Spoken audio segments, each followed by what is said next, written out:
Good afternoon, everybody. Welcome to Grand Rounds. We have an incredible speaker today that I'll get to her introduction in just one second.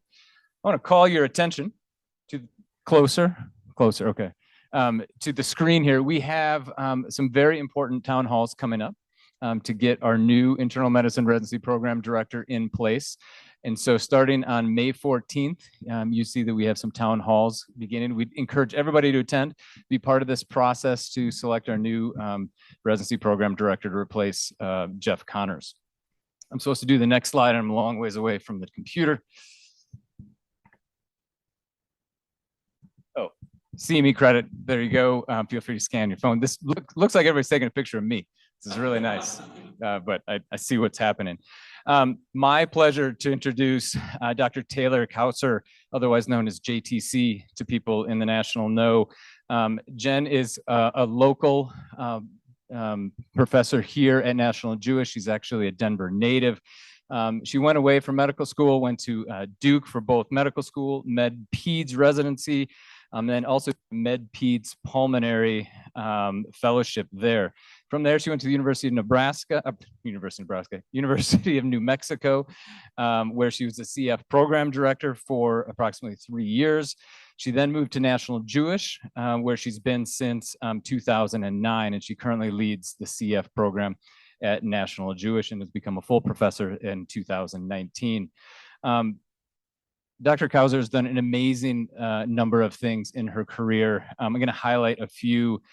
She's had multiple awards, both nationally and also locally for her care of the CF population. Her work in COVID. She's the chair-elect for ATS International Conference. She is a pulmonary consultant for the Great Apes exhibit at the Denver Zoo, which we're going to hear a little bit more about, and excited to hear about that.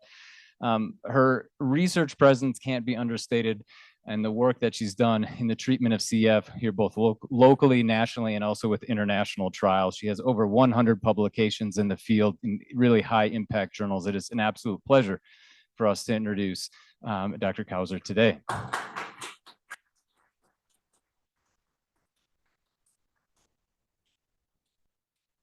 So thanks for that really nice introduction, and thanks for having me. I mean, honestly, it's really a privilege to stand in front of you and to tell you about one of the most amazing success stories in medicine.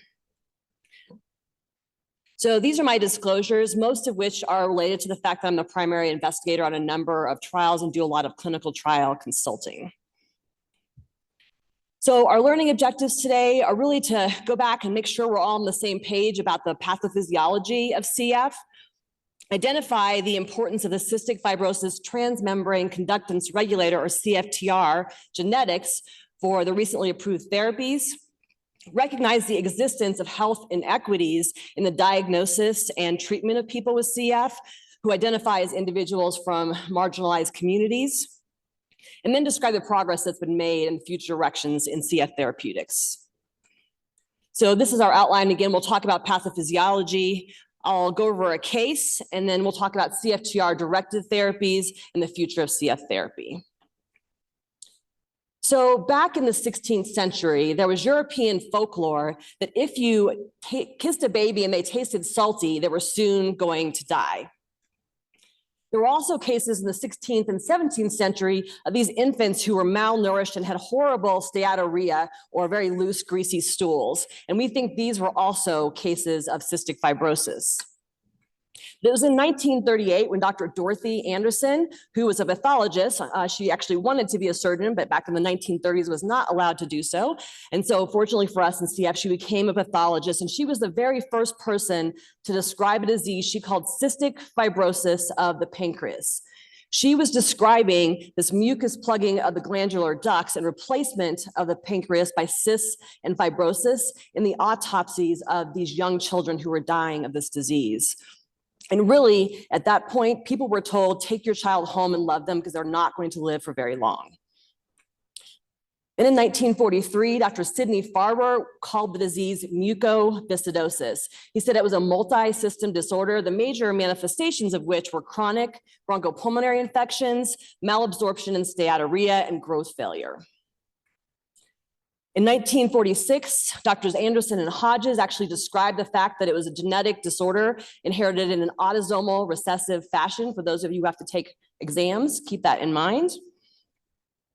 And then in 1953, the story goes that there was a heat wave in New York, and a number of these children were coming in with severe dehydration. So Dr. Paul de Saint Ignace, who was actually a mentee of Dr. Anderson's, hypothesized that there was something wrong with the sweat of these children who were coming in with dehydration. And he actually tested and found that they had a high chloride level in their sweat. This was later standardized by Gibson and Cook. And today, again, thinking of those of you who have to take boards, this is still the gold standard for diagnosing CF because it's evidence that the CFTR protein is not functioning. So it's diagnostic if the sweat chloride is greater than 60, intermediate if it's 30 to 59, and unlikely for someone to have CF if their sweat chloride is less than 30. And this will be important later when we talk about the CFTR modulators. In the 1950s, people really started to recognize that they needed to do comprehensive care to try to help these children live longer. So in the 1950s, Dr. Schwachman and Dr. Leroy Matthews established these comprehensive care centers. And then in 1955, the Cystic Fibrosis Foundation was actually formed by families and physicians who were trying to figure out what can we do, what research can we do to make these kids live longer and healthier lives. They also actually in the 1960s decided to create a registry where they kept data from all of the people with CF who went to these CF centers, and they used that to describe the epidemiology of CF, but also for quality improvement. Fast forward to 1989, a collaboration between Lap Chi Choi, Jack Riordan, Batsheva Karim, and Francis Collins, amongst others, led to the discovery of the CF gene. We now know that the CFTR gene encodes a protein of the same name. That protein sits at the apical membrane of cells and functions as a chloride and bicarbonate channel, and also has influence on other channels like the ENaC channel. But I think it's sometimes hard to go from thinking about this problem with the gene that leads to a problem with the protein and then death early in life because of lung disease. There's a video by the CF Foundation that I think really helps put this into some perspective.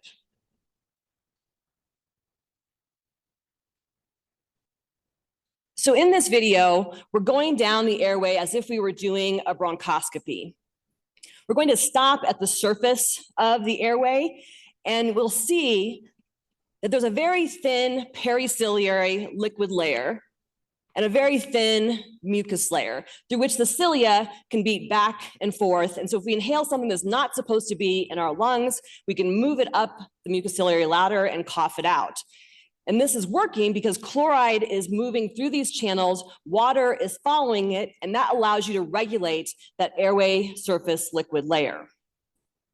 Now, in the case of cystic fibrosis, you either don't have those channels at the cell surface, you don't have enough of them, or they're not functioning properly. So without the chloride transport, water can't follow it, and therefore you can't regulate the periciliary liquid layer, which you eventually lose. The mucus becomes very, very thick. It's hard then for the cilia to beat back and forth. That acts as a nidus of infection. And your body's natural defense to infection is try to fight it off with inflammation. Unfortunately, in CF, the inflammation does not kill all of the bacteria and ultimately causes damage to the airways. So you get into a vicious cycle of infection, inflammation, and airway destruction that leads to early death. Since the gene was described, we've now realized that there are more than 2,000 variants or mutations in the CFTR gene. And researchers have actually put those in different buckets based on the protein dysfunction that they cause. So under the normal circumstance, the gene is transcribed, translated, the protein goes to the cell surface and functions as a chloride channel. In class 1 variants, you usually have a nonsense mutation, so no protein is made, it can't go to the cell surface. In class 2 variants like F508del, which again, for people studying, is the most common variant in those of European ancestry, there's a protein misfolding, so most of that protein is actually discarded by the cell, never makes it to the cell surface. In class 3 variants like G551D, you actually do get protein at the cell surface, but the channel doesn't open. In class 4 variants, like R17H, again, you do get protein to the cell surface, but there's a conductance problem. So you get some chloride transport, but not enough. And in class 5 variants, usually splicing variants, you do get some at the cell surface, but again, it turns over quickly, so there's just not enough there. So you might imagine, if you think about class 1 through 3, where you either have no protein or protein that doesn't function at all, you might have a more severe phenotype than if you have 2 class 4 or class 5 variants where you have some function, a residual function of your chloride channel. And that, in fact, is what we see. In this graph, on the y-axis is CFTR function, and on the x-axis is clinical phenotype. So those healthy individuals who have 100% CFTR function don't have any symptoms of CF. But as you get less and less CFTR function, you have more and more manifestations of disease. Now, there's not a direct correlation. There are other factors, including environment, smoking, other things that can impact your phenotype, but there is a good prediction based on the amount of CFTR function that you have. So just to sum up this first part, you start with a CFTR gene variant. It leads to abnormal CFTR protein production and defective ion transport, specifically chloride and bicarbonate. You have a deficient airway surface liquid layer, an abnormal mucus. Your body tries to fight it off with inflammation, and you get into a vicious cycle that leads to early death. And in your pancreas as well, you have CFTR deficiency, therefore you don't make pancreatic enzymes. In your reproductive tract, you have CFTR deficiency, so it's harder for women with CF to get pregnant. Most males with CF are infertile. So let's quickly talk about a case. So this is not his actual picture, but one from Shutterstock. But he was a 35-year-old man when I met him, Southeast Asian male, who'd had symptoms since his early adolescence. He had daily cough and nasal congestion, but didn't have any steatorrhea, constipation, or difficulty maintaining his weight, and he denied any joint pains or night sweats. He did have a very significant history of allergic bronchopulmonary aspergillosis, or ABPA. In fact, he had bronchial casts as a teenager. And by the time he came to the United States, he already had bronchiectasis with Pseudomonas. Someone finally, after multiple visits, said, oh, well, maybe this is CF. It doesn't seem like it could be because you're from Southeast Asia, but we'll check you for about 30 mutations. Instead, he was an F508del carrier. He had chronic sinusitis and nasal polyps. He had growth of mycobacteria, and he had congenital bilateral absence of the vas deferens, making him infertile. He had no family history of chronic respiratory disease, and at the time he was working full-time as an engineer and married, and he had just had an infant born via assisted reproductive techniques. On exam, his stats were okay for Colorado. He had a normal BMI. He had bilateral rhinitis and nasal polyps, decreased air entry on lung exam, and no clubbing. Unfortunately, his percent predicted FV1 was only 38%, and he had severe bronchiectasis by CT. So you had all the classic signs and symptoms of CF with bronchiectasis, Pseudomonas, infertility, nasal polyps, but no one had really seriously considered or not whether he had CF. So I did do a sweat test. His sweats were 76 and 75. I told you the cutoff was 60 for a diagnosis of CF. And because of his genetic ancestry, we did full sequencing and identified a variant that had only been described in 2 other children at the time from Pakistan. So keep him in mind, and we'll come back to him later. So when we describe these comprehensive care centers, what they were really doing in those centers was focusing on these 3 pillars of treating CF, including repleting and maintaining nutrition, promoting mucus clearance because of that thick, sticky mucus, and controlling respiratory tract infection. And for those of you who are interested, there are actually clinical care guidelines on the CF Foundation website. But this focus on the 3 pillars actually did make a difference. So this is, again, data from the US CF patient registry. On the y-axis is the historical and predicted survival. On the x-axis is the decade. And you can see that back in 1938, as I mentioned earlier, the predicted survival for children was quite low. But as we instituted comprehensive care and then began to design specific therapies for people with CF, the survival did improve. And today, the median predicted survival for someone born with CF is 56 years of age, and we expect that to continue to go up. So we talked a lot about the clinical care, but I want to talk now in more detail about the research that got us to that 56. So the CF Foundation didn't just develop comprehensive care centers. In the late 1990s, they recognized, specifically the CEO, Bob Bell, recognized that because CF was an orphan disease, less than 200,000 people in the United States with the disease, Big Pharma was not going to be interested in designing drugs because they didn't see the money that could be made for an orphan disease. So to combat that fact, they actually thought about this and said, well, if we design these centers that have clinical care, all the patients with CF, and research infrastructure to do these trials, it'll make it more attractive for pharma to come in. They also used the venture philanthropy model, which meant that they raised money and then they invested that in companies who were willing to do research to find drugs for people with CF. So that's a venture philanthropy model that is sort of the envy of a lot of other diseases at this point. So at this stage, there are really 4 strategies that we think about in treating people with CF and doing research to find new drugs. So for many, many years, as I mentioned, we focused on the CF manifestations, the signs and symptoms of disease. So drugs like inhaled tobramycin and Dornase alpha. More recently, we focused on the protein modulators, the CFTR modulators. But really to cure CF, we're going to have to get into nucleic acid-based therapies. So back in 2011, we didn't have any modulators for people, so we were using all the symptomatic therapies. And I should also say that back in 1989, when the gene was discovered, everyone thought that gene therapy would be around the corner. It's a monogenetic disorder, it should be easy. Well, of course, that did not happen. And whereas in the UK, they continued to focus on trying to find gene therapy, in the US, we actually went to looking at CFTR protein modulators. So what do I mean by protein modulation? So for those CFTR channels to actually make it to the cell surface, what we want to do is give a small molecule that makes that protein function better. In the case of G551D, we want to make that channel open. So that was where the drug ivacaftor was considered.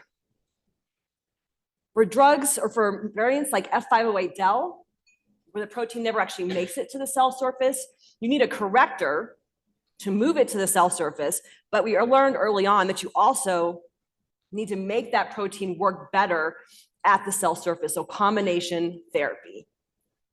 Another thing that's really unique, I think, to the CF story is the way that these drugs were discovered. So it wasn't that somebody said, oh, we know what the CFTR protein looks like, we're going to make this molecule specifically to bind to this spot on the CFTR protein. No, they did high throughput screening. So essentially, they threw thousands and thousands of compounds on Fisher rat thyroid cells and said, does chloride channel function get better? And they actually narrowed it down to about 8 compounds and said, yes, let's test these in people. There were no animal model testing for any of these drugs. So it was all quite theoretical. So Dr. Stephen Rowe, who is at the University of Alabama, and in fact now the chief scientific officer for the CF Foundation, wanted to actually look in human bronchial epithelial cells to see if he could see a difference in CFTR function or evidence looking actually at human cells. So in this first video, from a patient who has 1 copy of G551D and 1 copy of F508del, he added the drug VX7, or this is what they look like, the cilia beating back and forth. So hopefully you can appreciate they're not beating very well. But then he added VX770, and those cilia are suddenly beating very well in a very coordinated fashion where they could actually move mucus out of the lungs. So VX770 is actually the drug ivacaftor, which later became Kalydeco. So this gave us great hope that this would actually work in people because he demonstrated it in human bronchial epithelial cells. So that actually was the case. So ivacaftor was tested in 6-month trials in older children and adults, as well as younger children. And these first graphs that I'm showing you is the absolute improvement in percent predicted FEV1 on the y-axis and the time in study on the x-axis. So you can see that within 2 weeks of getting drug, people had a 10 to 12% improvement in their lung function, an oral drug taken twice a day. And that happened not only in the older kids and adults, but also in the younger children. Again, people with CF have very much difficult time gaining weight and maintaining their weight, but with this drug, again, within 2 weeks, they improved their BMI. Also critically important is the fact that their pulmonary exacerbation rate dropped by about 55%. Now, why do I say that's critically important? Every single time somebody has a pulmonary exacerbation of their CF, their lung function drops a little bit. We know from data from the US CF patient registry that about 25% of people will never regain that lung function back to their baseline. So each and every time someone has a pulmonary exacerbation, they're at risk for permanent lung function loss. In CF, we know that lung function is a surrogate for survival. So every exacerbation that you can prevent actually helps people survive longer. So that's what we showed with ivacaftor. The problem was that ivacaftor worked for the G551D variant or mutation, and that was present in the US in about 4% of people. So it was an incredibly effective drug, improving CFTR function, lung function, BMI, rate of pulmonary exacerbations, but only for about 4% of people. The rest of the people were still just using standard of care therapy. Fortunately, the FDA was willing to take a different look at in vitro data, which they had never done before. So the reason is because it correlates so closely with what happens in the clinic. On the y-axis is percent predicted FV1, and on the x-axis is CFTR activity in human bronchial epithelial cells. And if you focus first on ivacaftor, which I just talked about, you can see that in vitro, it improves CFTR function about 50% compared to wild type. But in the clinic, that was correlated with a 10 to 12% improvement in lung function. So for the first time in history, the FDA agreed that this in vitro data correlated so closely with what happened in the clinic that they were willing to expand the label to include more people with different variants, even without doing a study in those people with those very rare variants. So for example, the person I told you about a few minutes ago had a very rare variant. There's no way you can do a 1,000-person randomized clinical trial in 3 variants, or 3 people with that variant. So they actually expanded this label, which allowed about 6 to 8% of people with CF to have access to this drug. Then in 2015 and 2018, we started working on combination therapy. 2 drugs were approved, but they only improved lung function about 2 to 4%. They dropped exacerbation rate by about 35%. They were not the game-changing drugs that ivacaftor was for people with G551D. And there was a group of people who had no modulator at all because they did not have a copy of F508del. And these drugs were approved for people who had 2 copies of F508del. And that was until October of 2019, when we published the results of these game-changing trials in which people who had at least 1 copy of F508del were given this triple combination modulator. So 2 drugs that move the protein to the top of the cell, and 1 that made it function better when it was there. First, we did that in people who had 1 copy at least of F508del. Then we expanded that to those who had a copy of F508del and one of those residual function variants, and then moved it down to younger children. So in the interest of time, I'll just show you data from that first study. So as we saw with ivacaftor in G551D, and actually even a little bit better, these drugs, again, improved lung function dramatically within 2 weeks of starting this, again, oral therapy that you take twice a day. They also improved sweat chloride, so CFTR function, dramatically dropping it by about 40 points. We also, when we think about what we do to get drugs approved through the FDA, it's how patients feel, function, and survive. We wanted to show that improved people's function. And the CF Quality of Life questionnaire is a validated measure of quality of life in people with CF. The minimally clinically important difference is 4, which is shown on the dotted line. And you can see that, again, within 2 weeks, people's quality of life scores went up by 20 points. We also saw improvements in body mass index. In fact, we actually are having a little bit of trouble with that now, where people with CF are actually having to change their diets and try to lose weight. And then again, critically, we dramatically reduced the number of pulmonary exacerbations that people were having with CF, about 70% reduction in pulmonary exacerbations. So, we admit our patients now to St. Joe's. Our peak admission day was 33 inpatients. Average of that time was about 16 to 20. We now are thinking that we're really, really busy if we have 7 inpatients. We haven't gotten to 0, but we're getting pretty close. So a dramatic change. Importantly, when people rolled over into the open label portion of the study, you can see, of course, that the placebo group dropped a little as soon as they went on the open label drug. Excuse me. They had a dramatic improvement in their lung function. This has actually been maintained over 144 weeks. And in post hoc analysis, we looked at the rate of decline in lung function. Pre-modulators, the rate of lung function decline was about 1 to 2% on average for people with CF. In this study, we've shown that there was no decline in lung function over the 3 years of follow-up. Again, we went down to younger kids. The FDA has really pushed over the last, I would say, 10 to 15 years to move things down to kids as soon as possible. So in this open label study, even in these children who had baseline pretty good lung function, FEV1s around 90%, there was still a dramatic improvement in their lung function. What was also remarkable was the change in sweat chloride. So on this graph, what I'm showing you is a proportion of people who either dropped their sweat chloride below 60, which I told you is a diagnostic threshold, or below 30, which is where we expect carriers and healthy people to be. So in those children on the left who had 1 copy of F508del and a minimal function mutation, so a nonsense mutation that you wouldn't expect would respond to this combination, 80% of these kids dropped their sweat chlorides below 60, the diagnostic threshold, and about 6% dropped it below 30. In those kids who had 2 copies of F508del, so 2 responsive mutations or variants, 100% of those kids dropped their sweat chloride below the diagnostic threshold for CF, and about 43% dropped it below 30.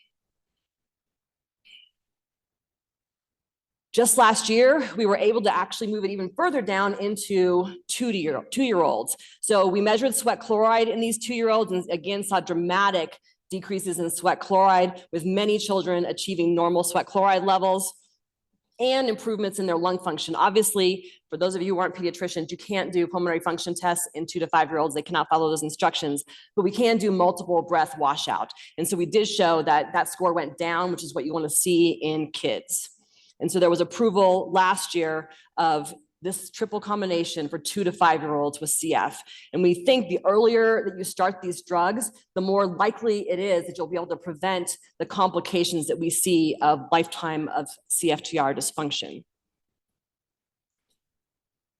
So in thinking a little bit more about preventing disease and just how early can you start to give these drugs, we turn to John Engelhardt. So many of you may not realize that the CF mouse doesn't actually develop any lung disease. It develops gut disease, but not lung disease. But the CF ferret model, which John Engelhardt developed, actually does develop lung disease and pancreatic disease and reproductive organ disease.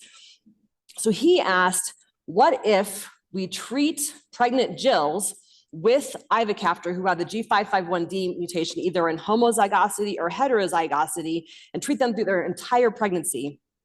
What will happen with the kids? And he showed a great deal of data in this paper, but I'm focusing here on pancreatic function because the way we diagnose people with CF by newborn screen varies in every single state, but the first test is always a measure of pancreatic function. So in the top part of this graph, he's showing the kits that were exposed in utero to ivacaftor who had just 1 responsive mutation. So they had G551D and a knockout mutation. And you can see that that dotted line, which is 200, which is a normal fecal elastase, normal pancreatic function, some of them got above that line. But if they had 2 responsive variants, almost all of them achieved normal pancreatic function by being treated in utero through their mom. And we have now seen this happen in people. So the very first case that was written up in the literature was a mom with CF who did not know her partner had a CF mutation. We encourage people to get tested, but there are a lot of unplanned pregnancies because these drugs do actually work on the CFTR that's in the cervix. So she actually was on triple combination the entire time of her pregnancy. Her baby was born with a newborn screen that was normal, which was a false negative because the baby had 2 copies of F508del, which had to be diagnosed by genetic testing and sweat testing. But even her sweat was lower than expected. So in a baby who has 2 copies of F508del, we'd expect their sweat chloride to be 90 to 100, and hers was only 60. And at that point, she was only getting drugged through breast milk, so a much lower relative dose. And we are now very much off-label, able to treat moms when their baby is diagnosed in utero with meconium ileus. So about 15% of infants with CF will present with meconium ileus in utero. And if that's picked up on the ultrasound, we can treat this carrier mom and therefore treat her baby so the baby is born and does not need surgery for meconium ileus. And there are about 3 cases written in the literature, but about 20 cases worldwide where we have done this. Again, very much off-label, but we are going to try to study it. So at this point in the United States, the majority of people with CF are at least variant eligible for this highly effective therapy that transforms their lives, improves their lung function, improves their body mass index, changes their quality of life, allows them to go back to work and school. But there are people who don't qualify. We also know that in those phase 3 studies, there are particular outcomes that we have to measure for the federal FDA so that we can get them approved. But there are all kinds of complications in CF that weren't actually studied in those phase 3 trials. And so we're doing work on that now. And I'll show you just a few examples. So one of the things that really impacts adults and some children is sinus disease. So in addition to the respiratory disease, people can have very severe sinus disease. They can have nasal polyps and need repeated sinus surgeries. So we asked at National Jewish the question, if we get a CT scan before someone starts their Trikafta and then look at it later, along with a number of other measures, can we show that this drug is actually changing sinus disease? And we collaborated with one of the radiologists who's using AI to do measurement of sinus inflammation. And you can see that at baseline, this particular individual had a lot of inflammation in their sinuses, but after 6 months of ETI, it actually improved dramatically. And so on average, in our group of around 32 people, there was a 23% improvement in their sinus disease, and that was maintained out to 2 years. And we're currently collecting data on 4-year follow-up. Another thing that plagues people with CF is infection, as I mentioned earlier. One of the factors that's been a little bit difficult with trying to measure infection after the use of Taylor-Cousar or ETI is the fact that people produce a lot less sputum. So this first graph is showing you how over the course of their 6 months of post-approval Trikafta or Taylor-Cousar, there was less sputum. But nonetheless, these investigators were able to actually show that there was a decrease in the amount of bacteria in the lungs of people with CF who were on this triple combination therapy, but it did not eliminate the infection for those who already had it established. Another measure of how well this has been working is looking at the rate of transplants in people with CF. So because of the pandemic, I wanted to give you the comparison of another group of people with airways disease, and that's COPD in gray, with people with CF in purple. So before the pandemic, numbers stable in both groups. Again, you'll remember that this drug, triple combination therapy, was approved in October of 2019. And this is what we saw with the rate of transplants in people with CF. So even though the pandemic affected transplants overall, in CF, the numbers dropped off dramatically because even in people with very advanced lung disease, these drugs can cause people to reverse some of what we thought was irreversible. And actually, we were at a conference last week, and the number that came up was the fact that there are more than 10 times as many pregnancies now as there are transplants in people with CF. So one of the other things I think is really unique about the CF community, obviously I'm a little bit biased here, but we actually have done a really good job, I think, of starting to ask people with CF to be involved in trial design, be involved in declaring what studies are most important to them. So one of the things that we did when we surveyed people with CF was ask them about their treatment burden. And what they told us is that they really wanted to know if they're taking these really effective drugs that keep them out of the hospital and cause them to have very little sputum, can they actually stop some of the very time-consuming therapies like hypertonic saline or Dornase alpha that you have to nebulize multiple times a day and clean the nebulizer, and it's just very, very time-consuming, plus all of their airway clearance therapy. So Dr. Nichols and colleagues actually designed a trial to withdraw either hypertonic saline or Dornase alpha for 6 weeks and asked, does lung function remain stable if you stop these therapies? And what they showed was, in fact, that it did. So even after stopping either or both of these therapies, people maintain their lung function. The caveat is that the people who enrolled in the study were very healthy. So whether this applies to people with more severe disease, many of us think that it does not, but at least for people who have very normal lung function, they can stop doing some of this burdensome therapy. So why does all that matter? Well, because the demographics of CF are really being affected by all of these changes. So for the very first time in 2015, the number of adults exceeded the number of children with CF in the US.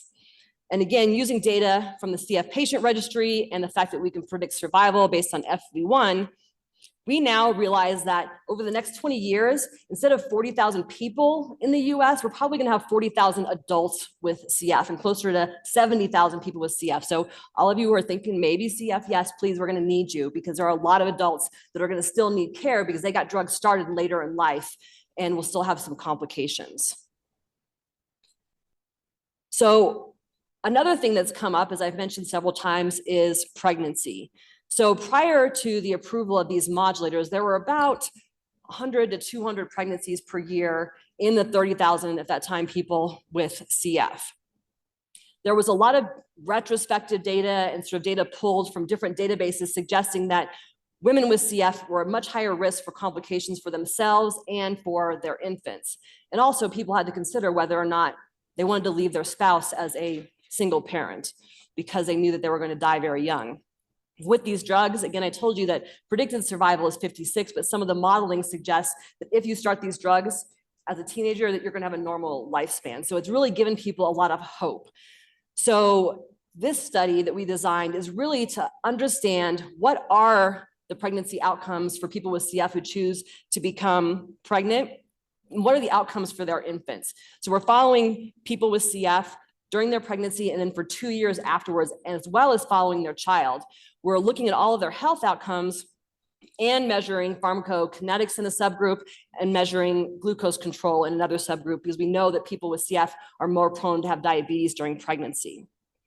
So this study is now enrolled around 175 women, and we have 200 babies in the study because some people have had twins or triplets. The other issue is that it's not just women with CF who are thinking about becoming parents. Also, males with CF, in spite of having CBAVD, are actually thinking about using in vitro to become parents. So we asked, well, how do parents do actually after they have a child? The US CF patient registry doesn't actually collect data right now on males whose partners become pregnant, but the UK registry does. So we looked back and asked, what happens to the health of the parent in the year after they became a parent, whether by pregnancy or partner pregnancy? And we did actually see that they had decline in their lung function, decline in their body mass index, and an increased rate of exacerbations. What we can't tell from retrospective registry data is why that is. Is it because kids are germy and they're bringing home viruses and people are getting sick? Or is it because people are too busy to do their therapies? Couldn't answer that with the registry, but that helped us apply to the NIH and the CF Foundation to do the HOPE study, which is again a multi-center study that we're going to follow parents, first-time parents, for 5 years after they have their child to figure out what is it that's causing them to have health decline so we can support them in these decisions to have a normal life and a family. So I've told you all these great things about modulators. And so people might think that we're done, but we absolutely are not yet done. So back in 1938, when Dorothy Anderson described CF as a clinical entity, in her seminal paper, she actually pointed out that there was a Black child and a Hispanic child in her case series. And in fact said that the geographic distribution of this disease was wide. But this is not the way that it's been taught in medical school, in nursing school, in respiratory therapy school. It's been taught to be a disease that only occurs in people who are white. And that has led to the misdiagnosis and late diagnosis of thousands and thousands of people. So this is a map from 2020, sorry, I forgot to put the reference on here. Guo and colleagues looked around the world, and since people have increasingly recognized, even though Dorothy Anderson told us this 80 years ago, that it occurs in any race or ethnicity, we've started to actually test in other countries and see where we're seeing CF, which is really all over the world. But one thing I want to point out also on the slide is those countries that are in red. Those are all high income countries, and they're the only countries in the world that actually have access to these CFTR modulators, which cost $300,000 a year. So when you hear that 90% of people have access to these drugs, that means 90% in high income countries. And in fact, in the US, that isn't even 90%, depending on which group you're looking at. So Shriver and colleagues actually looked to ask, who doesn't have a copy of F508del? Because that was the mutation originally approved for triple combination. So if you looked at the people who were white, if they studied, 10% didn't have a copy of F508del, but that was much higher if you were Hispanic, Black, Asian, or Native American. And Drs. Megan McGarry and Susanna McCauley actually looked through the CF patient registry and showed that in the US, 92% of people who were white were eligible for these drugs, but only 76% of Hispanic people and 70% of Black people were eligible for these drugs. So people who are already being misdiagnosed and late diagnosed and subjected to the biases that we see in healthcare that lead to poor health outcomes also were not eligible for these highly effective drugs. And we have a paper in press right now looking at the registry that actually show that even when people have qualifying mutations, if they're Black or Hispanic, they're getting their prescriptions later or not at all. Again, this is registry work, so we have to study why that's happening, but it's still a major issue in CF as it is in other places in medicine. So the reason this happened is because when we were doing the phase 3 studies, the variants that were studied were those that were known in people of European ancestry. The CF Foundation actually focused on variants that were more common in people who are Black and Hispanic, and it turned out when they did that to expand the label, it actually made more people eligible across the board. So you can be intentional and actually change some of these inequities. The other issue that comes up is who is actually taking these modulators. So this is a busy slide, but I just want to show you that on the y-axis is the number of individuals. The different colors represent the different modulators, and on the x-axis is the year. And if you focus on that very last column, you can see that close to 29,000 people are eligible for these drugs, but only around 24,000 are actually taking them. And there are different reasons for that here in the US. Sometimes it's because of insurance. Again, if you don't have insurance, there's no way that you can take this drug. It also is because there are some people who have intolerable side effects. These drugs are metabolized by the liver, and some people end up having transaminitis and cannot continue on the drugs. And for a limited number of people, there are also mental health side effects. These drugs can, in a limited fashion, cross the blood-brain barrier, and some people get depression, anxiety, insomnia, and cannot tolerate taking these drugs. So in the US, we think that about 94% of people would ultimately be eligible for these drugs, especially as we're able to move them into younger and younger people. There's a group that is never going to be eligible for these drugs because they don't actually make protein, and we'll have to move into NABT or nucleic acid-based therapies for them. But again, I want to point out that those who are in that group who cannot take modulators are more likely to have lower lung function, so be sicker, have lower income and be on Medicaid or Medicare, not be seen at a CF therapeutic development network site, so they can't even participate in the trials, and more likely to identify as a person of color. And this is having an impact. So people with CF, not surprisingly, Dr. Quittner showed probably 10 years ago, have higher rates of depression and anxiety.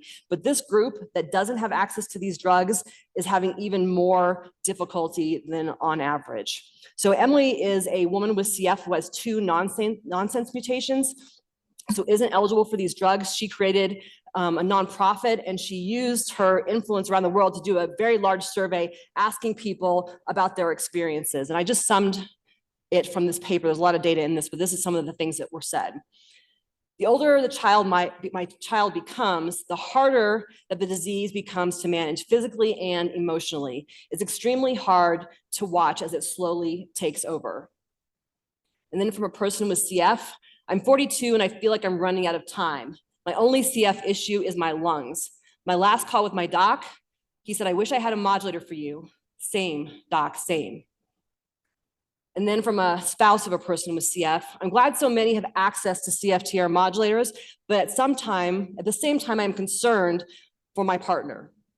I worry that 90% coverage could be considered as good enough, and I worry about the effect being passed over by these incredible drugs has on my partner's well-being, both physically and mentally. So within this orphan disease, we also have this very, very vulnerable population. And so as we move into nucleic acid-based therapy, we really have to keep that in mind as we're consenting people to participate in these trials. They're a desperate group of people. So our goal for nucleic acid-based therapy is really to reprogram the cell to make functional CFTR protein by providing the cell with the correct instructions to do that.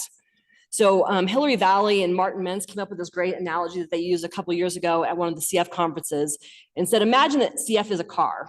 So the car is the CFTR protein and car problems are the different CFTR mutations or variants. So if you focus on using mRNA therapy, it's like a rental car. So mRNA is very short-lived. You're probably gonna have to give it every other day or 3 times a week to make sure that you're giving that correct message enough to make the right protein. With gene therapy, it's like getting a brand new car. So you're actually replacing that defective gene. Which cells you get into will probably influence how many times you have to re-give it, but it's not going to be every day as it will be for mRNA therapy. And then ultimately, to cure CF, as they've been able to do in sickle cell, you need to go in and do gene editing, fix the actual variant in the stem cells. So the future is now in CF. We actually are now doing gene therapy trials again for the first time in 15 years or so in the United States. So with this study, we're using a modified adeno-associated virus vector to introduce the corrected gene into the lungs of people with CF. It's a phase 1 study, first in humans. So these gene therapies are not tested in healthy controls first. And in the first 3 patients that we were enrolled, for the first time, we were able to show that we could use this AAV vector and get the corrected gene into the lower airways of people with CF. And we showed this both by in situ hybridization and immunohistochemistry. Another trial that's ongoing is the VX-522 study, which is mRNA packaged in a lipid nanoparticle. So again, it's inhaled. You'll still have CF everywhere else in your body, but lungs are what we are most worried about. So this study actually is starting into the phase 2 expansion cohort. We hope to hear data from it next year. So we still have not cured CF. We have made it much, much better, but we have a lot of work left to do for those people who have established disease, for those people who can't take modulators, who don't qualify for modulators. So this drug development pipeline is all the drugs that are being studied and funded by the CF Foundation to look at drugs for CF, ranging from CFTR function all the way to GI and nutrition. And you can see that they're in various stages of development. But we really do think that we have made incredible progress in CF. This is Billy, who actually is a physician now and gave permission to show this slide. He was a patient of ours here in Colorado. He was one of the very first people in the ivacaftor trials back in 2010 and 2011. And he went to the FDA to help argue this drug should be approved. And in fact, it was the fastest approval of a drug in US history. He got to meet President Obama, and shortly after that, in his State of the Union address, he said, I want the country that eliminated polio and mapped the human genome to lead a new era of medicine, one that delivers the right treatment at the right time. In some patients with cystic fibrosis, this approach has reversed a disease that was once thought unstoppable. So going back to our patient. So again, very relatively young man, 35 years old, with lung function in the lung transplant range, but he was here on a work visa working as an engineer. When I met him, he was needing IV antibiotics about every other month. And unfortunately, because he was on a work visa, he was in danger of actually losing his work visa if he couldn't just do IVs at home and continue to go to work.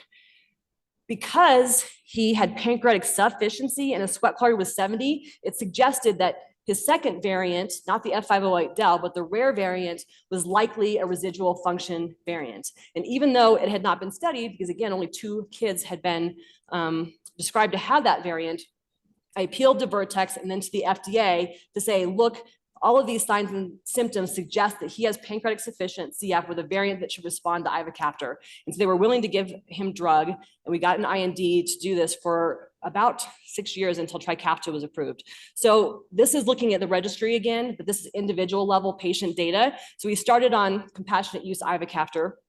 And while his lung function didn't improve dramatically, he has not had IVs since we started this drug for him in 2015. And now he's on Trikafta, and his mutation's actually approved because it was in part of that label expansion. So it's just, again, to remember that people of any ethnicity or ancestry can have cystic fibrosis. You must do a sweat chloride test to diagnose them, and then you must do the right genetic test to actually identify their variant, because they may qualify for these life-changing drugs. So in summary, although CF is more common in people of European ancestry, it can occur in someone of any genetic ancestry. There's highly effective treatment for the basic CF defect, and it's become a potential for about 90% of people in the US. Very different story worldwide, but it has profound health effects that are sustainable over the intermediate term. There are also numerous real-world ongoing studies to look at longer-term and broader effects of highly effective modulator therapy. And we obviously have a robust pipeline to continue to ensure we have effective therapies for everyone. We have numerous shots on goal to really cure CF, which we have not yet done. So thank you to all the people with CF and their families who participate in the trials, as well as the participating CF clinical and research centers, those who provided slides, and all of the people who are supporting research and increasing awareness of CF in marginalized communities. And with that, I think I left for a few minutes for questions.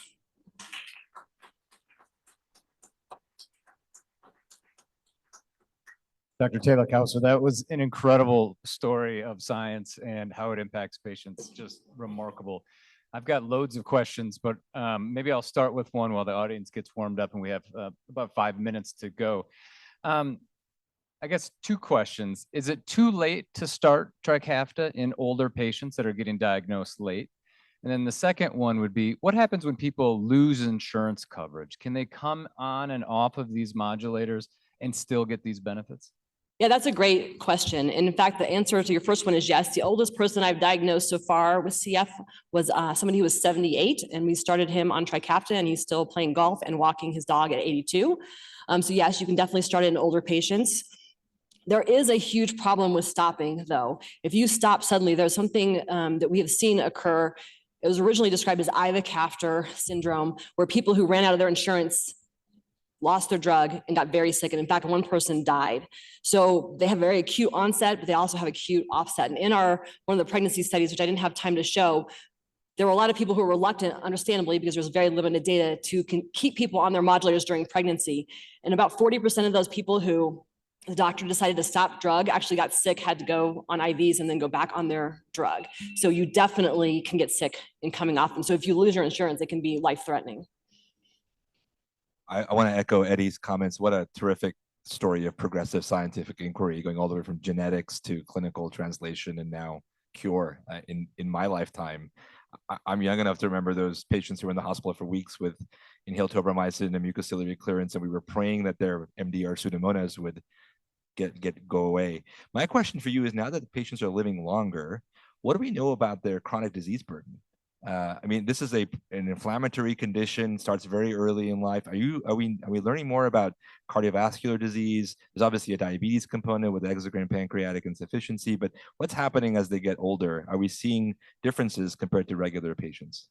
Yeah, no, that's a great question. And part of the reason I was saying that we need people in this room to think about doing CF care, because we do know that people are increased risk for colon cancer, for example. So we start screening people at 40. In fact, I very sadly have a woman who was doing great on Trikafta and then got diagnosed with colon cancer stage 3B at the age of 37 because we hadn't started screening yet. And she just dismissed the symptoms thinking they were her regular constipation. And that's, I think, one of the big dangers in CF, now that people are living longer. So for example, if someone with CF has chest pain, people are like, oh, that's your CF. We've actually had 2 people who have had myocardial infarctions in their 50s. So we suspect that people are going to be at risk as also because of the legacy diet. We told people to eat high fat, high calorie diets for years and years.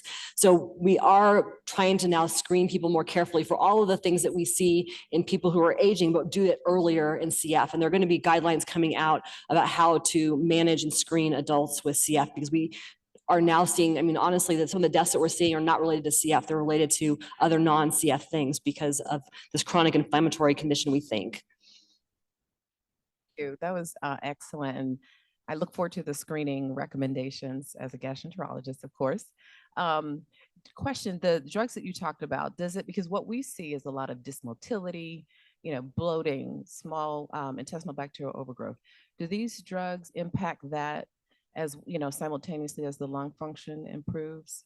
That's a great question. And we think the answer is no. So that one, I kind of blew over the Lancet picture, but we really haven't seen a lot of difference. And I think that's probably because the pancreatic damage and the gut damage happens in utero. And so if you don't prevent it in utero, then it's very hard to reverse this. We have seen in some of the studies in young children that you can restore pancreatic function if you start these modulators within probably the first couple of years of life. But after that, we haven't seen reversal of gastrointestinal symptoms. So unless we started early, we're going to still be dealing with those. And again, I think we're going to really need to move the colon cancer screening, I think, down to 30 to prevent what happened to my poor mom of a 5-year-old. So. Quick questions. Is newborn screening universally practiced in all states? It is practiced in all states, but it's highly variable how it's done. The first test is always the IRT, immunoreactive trypsinogen, looking for pancreatic function, but some states will do another IRT, like here in Colorado. Some will move to using 1 mutation panels like F508del. Others, like California, are doing, I think, 70 variants. So it's different in every state, which means some states are more likely to miss people than others.